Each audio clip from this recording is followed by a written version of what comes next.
Sur le dialogue social, la parole à l'acte, un langage franc et direct avec le Premier ministre et les centrales syndicales.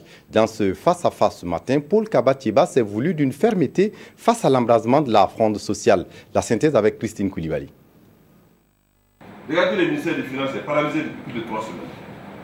Tous les dossiers sont bloqués. Et le ministère aussi transversal. Comment c'est concevable? D'entrée de jeu, Paul Kabatieba n'est pas allé par 4 chemins pour faire savoir que la cote d'alerte est atteinte, sinon dépassée.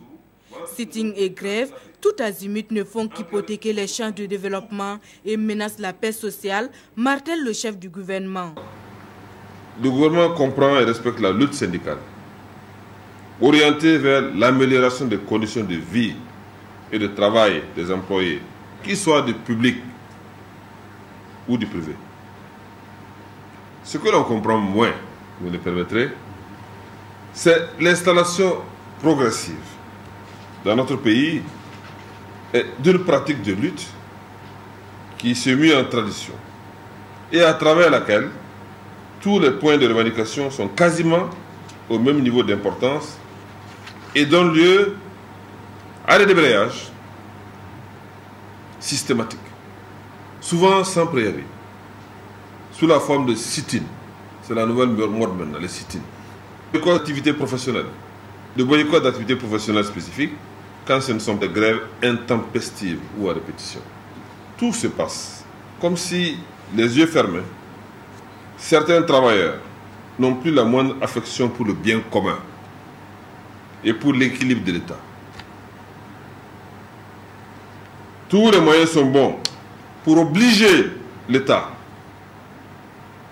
à concéder des avantages, même secondaires, au risque d'engager notre pays dans une escalade et un cycle sans fin, de déséquilibrer totalement la stabilité macroéconomique du pays et de compromettre la réalisation du plan national de développement économique et social. Le non-respect des engagements pris par le gouvernement explique en partie le climat social délétère, rétorque le monde syndical. Compte tenu de l'ampleur de ce discours, nous allons partir et puis lui revenir pour lui donner aussi notre position par rapport à ça. Tout cela, nous disons que c'est leur responsabilité. Parce que si on signe des accords, il faut les respecter. C'est ça qui nous inquiète. S'ils avaient respecté les accords qu'ils ont signés avec les Sinamika, je crois qu'il n'y aura aucun problème. S'ils avaient respecté ce qu'ils ont donné comme travail pour l'UTS et qu'on tous ensemble signé, ils n'ont pas respecté. Ça, c'est encore leur ressort. Et je pense que la balle est dans leur camp. Paul Kabatieba a hérité d'une patate chaude. Beaucoup de revendications avec malheureusement peu de ressources dans les caisses de l'État. Nous avons cultivé en permanence l'écoute et le dialogue. Nous poursuivons toujours dans cette voie, convaincus que c'est de cette manière que se construit un pays respectable, un pays démocratique et un pays donc de liberté. Cependant, nous devons enrayer la politique et la pratique de la surenchère.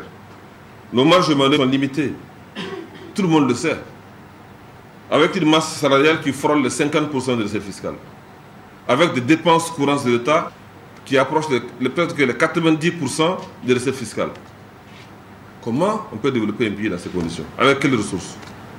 Et au Premier ministre d'inviter à une introspection collective et à des réflexions sur le système de rémunération des agents. En attendant, il demande une trêve sociale nécessaire à ses yeux à la mise en œuvre du PN2S.